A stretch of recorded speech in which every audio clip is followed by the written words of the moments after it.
अध्याय में मैं एक बार आपको पढ़कर सुनाऊंगा वो अंतिम पद में क्या लिखा हुआ है। वहां पे कहता है, जब तुम्हें लोग सताए, जब तुम्हें नाना प्रकार की, यहाँ पे लिखा हुआ है, धन्य हो तुम, 11 पद में, धन्य हो तुम जब मनुष्य मेरे कारण तुम्हारी निंदा करे और सताए और झूठ बोल बोल कर तुम्हारे विरोध में सब प्रकार की बुरी बातें कहें, तब आनंदित और मगन होना, क्योंकि तुम्हारे लिए स्वर्ग में बड़ा प्रतिफल है। मसीह यीशु के नाम में अगर मैं अपमानित होता हूं तो मेरे लिए ये मुकुट है। मसीह यीशु के कारण मैं तुच्छा गिना जाता हूं, ये मेरे लिए रिवार्ड्स है। अगर मसीह यीशु के लिए मार खाता हूं, मेरी गलतियों की वजह से नहीं, मसीह के कारण मैं मार खाता हूं, इस सौभाग्य मैं आपको बता देने चाहता हूं। ध्यान से सुनिए, मुझे लगता है मेरा प्रचार आपको पसंद नहीं आया, आप वीडियो बंद कर रहे हैं और ध्यान से सुनेंगे कि मेरे पिताजी को 2000 पसंद आया सर, प्रभु का वचन है। ध्यान से सुनिए, 2010-11 मेरे ख्याल से 2010 या 11 में जांजगीर चांपा राजा तालाब में बस्ती में किसी एक प्रोफेसर के साथ, कॉलेज के प्रोफेसर के साथ वो प्रार्थना के लिए गए थे और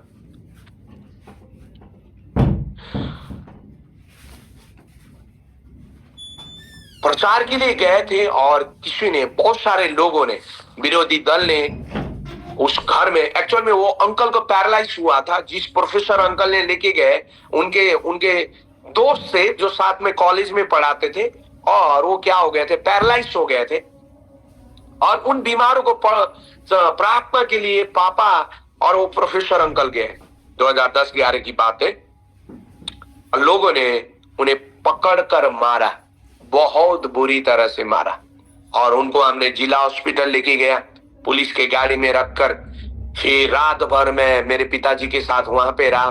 फिर अगले दिन चांपा मिशन हॉस्पिटल में लाए। कुछ दिन के बाद उनको मिशन हॉस्पिटल से घर लेके आए। मैं आपको बताने चाहता हूँ, बहुत दुख लगा। मैं बहुत कम उम्र का था उस समय, 12वीं लिख कर बैठा था, इंजीनियरिंग की तैयारी के लिए बैठा था, और बहुत दुख लगा। मन ही मन ये भी सोचता था कि ये मार खाने वाला धंधा क्यों करने, हम और कुछ करके जिंदगी यापन नहीं कर सकते। जबरदस्ती दुनिया का मार खा रहे, दुनिया का गाली गलौज कर रहे। उस समय मैं उतना अच्छा विश्वासी नहीं था, मुझे समझ में नहीं थी। ये 2010-11 की बात है, तो उस समय मैं नए विश्वासी 2008 में मैं प्रभु में आया, 2013 में बपतिस्मा लिया। तो आप समझ सकते हैं कि मेरी समझ क्या थी। तो मेरे मन में लगा, ये जबरदस्ती दूसरे का मार खाने वाला काम क्यों करना चाहिए। चुपचाप रहो, कमाओ, खाओ, अपनी रोटी सेको, ये फालतू में दुनियादारी लफड़े एक तो दूसरे देश में क्यों पालना। समय बीतते गए और सेवा, पापा मम्मी की सेवा जांजगीर चांपा में बढ़ती गई। बहुत अच्छा परमेश्वर ने प्रतिफल देते गया। कुछ साल के बाद कुसमंदा बोल के एक गांव है, वहां से एक जवान प्रभु में आता है, और फिर कुछ दिन के बाद वो शादी करता है, और शादी करके लड़की लेके आता है, चर्च में लेके आता है, और आज वो एक बहुत अच्छे विश्वासी है। और वो जिस लड़की को वो भाई ने शादी करके लेके आए, वो कौन है आपको मालूम है?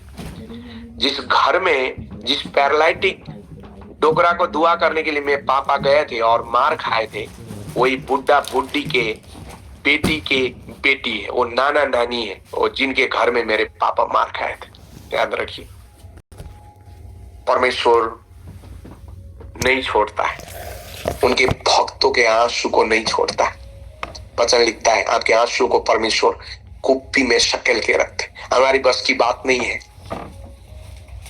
आपने परमेश्वर की सेवा चुनी है, अपने परमेश्वर के वचन को चुना है। मेरे प्रियो, आशा करने की जरूरत भी नहीं है। मुझे ये दे दो, मुझे ये दे दो, वो दे दो, ये कर दो, वो कर दो, बोलने की जरूरत नहीं है।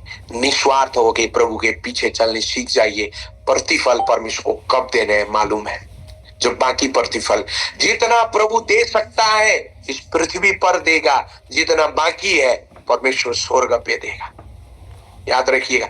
कई बार हम धोखे में रह जाते हैं, हम सेवक लोग भी, कलीसिया नहीं बढ़ रही है, कलीसिया नहीं बढ़ रही है, लोग नहीं आ रहे हैं, मेरे द्वारा परमेश्वर काम नहीं कर रहे हैं, मुझे इस्तेमाल नहीं कर रहे हैं, परमेश्वर मुझे दान वरदान नहीं दे रहे हैं। हमारा काम है क्या? मैं विश्वास योग्य होकर परमेश्वर के पीछे हूं? अगर वो असाइनमेंट कंप्लीट है, प्रतिफल देना परमेश्वर का काम है।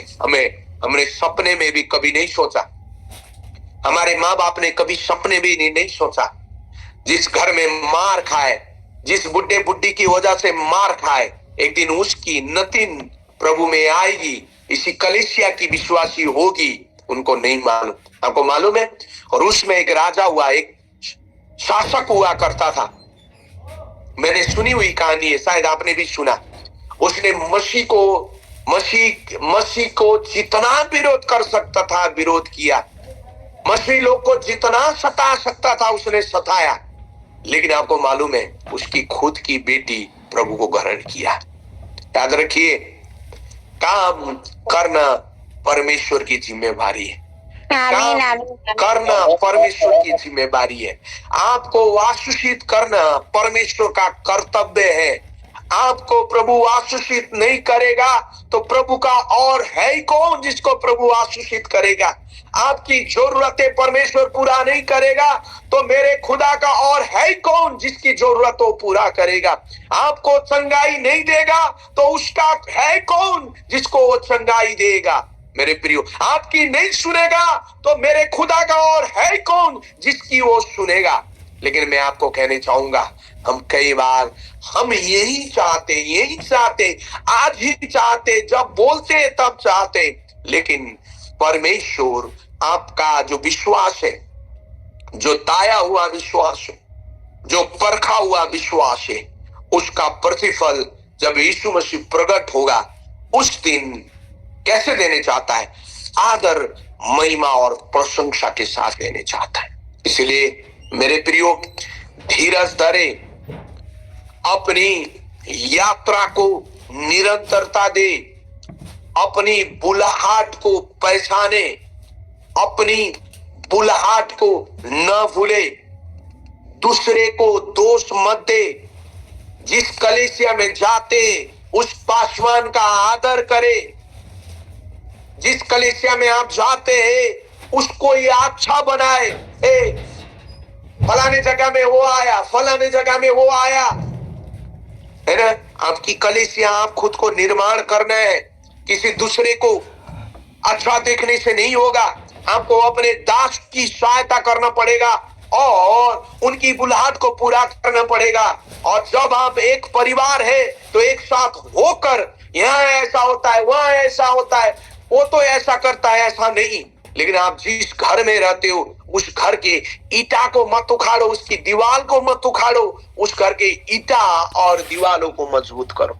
परमेश्वर की आवाज याद रखिए। इसलिए मैं आपको कहने चाहूंगा, जिस यात्रा में, जिस बुलाहट में आप हैं, जैसे कहता है आप धीरज, जिस दौड़ में दौड़ना है, पौलुस कहता है धीरज के साथ दौड़े, है ना। मैं आपको कहने चाहता हूं कि केवल संसार की प्राप्ति परमेश्वर का आशीष नहीं, परमेश्वर के लिए त्यागना, गुमाना, छोड़ना, देना, दुख उठाना, अपमानित होना भी प्रतिफल है। परमेश्वर इन वचनों के द्वारा हम सबको आशीष दे। सबको जय मसीह की। आमेन, आमेन, आमेन। धन्यवाद। स्वागत करें आज के सामर्थ्य वचन के लिए। बहुत कम समय में बोला गया, लेकिन बहुत ही सामर्थ्य संदेश